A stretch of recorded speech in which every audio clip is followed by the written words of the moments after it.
Hey everyone, welcome to Screen Time to Dream Time. I'm your host and host, Bhavika Maheshwari.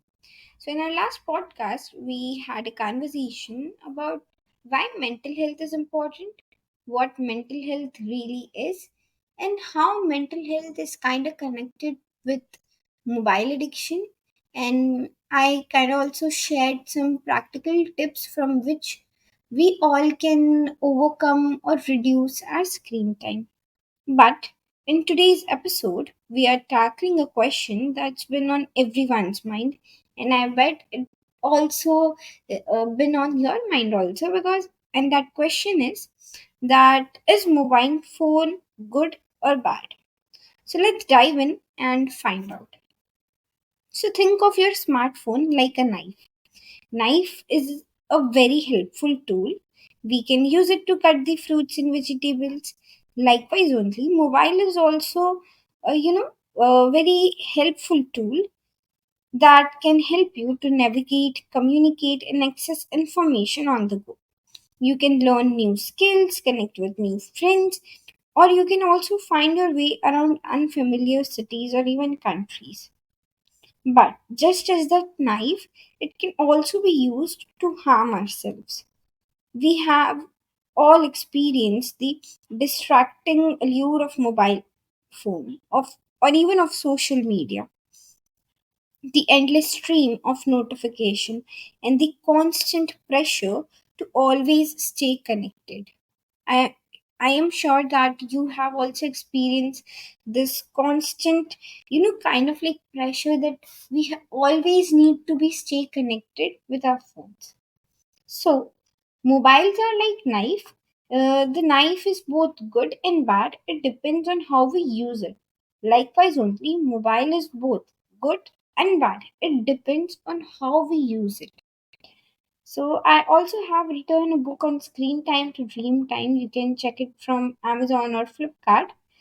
So I'll be sharing a story in that book. I have shared this story in first chapter, and it's kind of something like that. Rohan was a very bright and ambitious student who excelled in academics and also had a great passion for learning.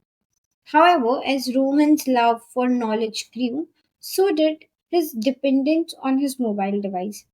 At first, Rohan's smartphone was a tool for research and communication, helping him to stay connected with friends and access information at his fingertips. But as time passed, Rohan found himself spending more and more hours glued to the screen, scrolling through social media, scrolling reel or YouTube shorts, and playing addictive mobile games. The good side of using mobile was that Rohan could easily access educational resources and connect with like minded individuals online.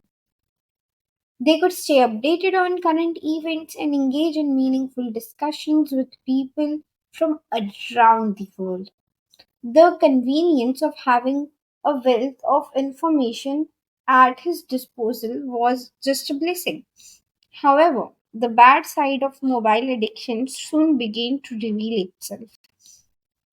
Rohan's grade started to slip, and as they spent late night mindless scrolling through social media instead of studying, his relationship with family and friends suffered as he became more engrossed in virtual intersection than real life connections. The constant need for validation and instant gratification from likes and comments on social media took a toll on Rohan's mental health, leading to feelings of anxiety and inadequacy. As Rohan's mobile addiction spiraled out of control, he realized that he has lost touch with the world around him. He missed on precious moments with his loved ones, neglected his physical and mental health, and struggles to focus on tasks without constant distraction of his device. So, in the end, Rohan told his parents that, I am kind of like finding myself very addicted to this device, So his parents came up with a solution, and they wanted to tell them that the screen is double sided. So, what they did, they said, Rohan, it's summer, so let's go out and have a fruit juice. So, there was a machine over there where from one side the fruit juice was coming, and from the other side the waste of that juice was coming. His parent took the glass of fruit, along with they also took the waste of that fruit. Sorry, and offered Rohan both waste of that fruit and the fresh fruit juice. They asked Rohan that what will you choose? So Rohan said that obviously I'm going to choose the fresh fruit juice. I won't be choosing this, the waste. So his parents said that that's what we wanted to tell you, that the screen is double sided. His parents said that we offered you fruit juice in the waste of juice. Same ways, the technology offers you both good and bad side.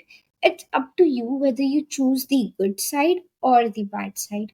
So I feel like this is kind of like the best story, and from this story, I guess you know, all the misconceptions would be clear, that is mobile good or bad. What I feel like, mobile is not really very good, not really very bad. It just depends on how you use it.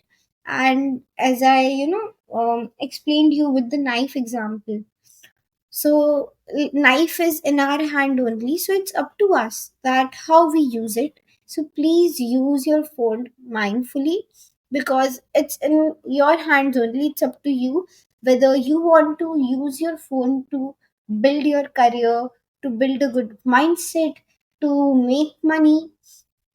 And in your other hand, there is also one phone from which you can kind of like waste your most important time. You can play, too much of games, and uh, it's up to you. So I also wanted to share this thing that, just imagine being stuck in a digital quicksand. The more you struggle, the deeper you sink. So we start with the harmless scrolling, but soon find ourselves trapped in the endless loop of social media, email, or gaming. Social media platforms are, kind of like designed to keep us engaged using techniques like infinite scrolling and personalized algorithms. These exploit our, they have kind of like exploit our psychological vulnerabilities, and it also activated our reward system, and it released dopamine.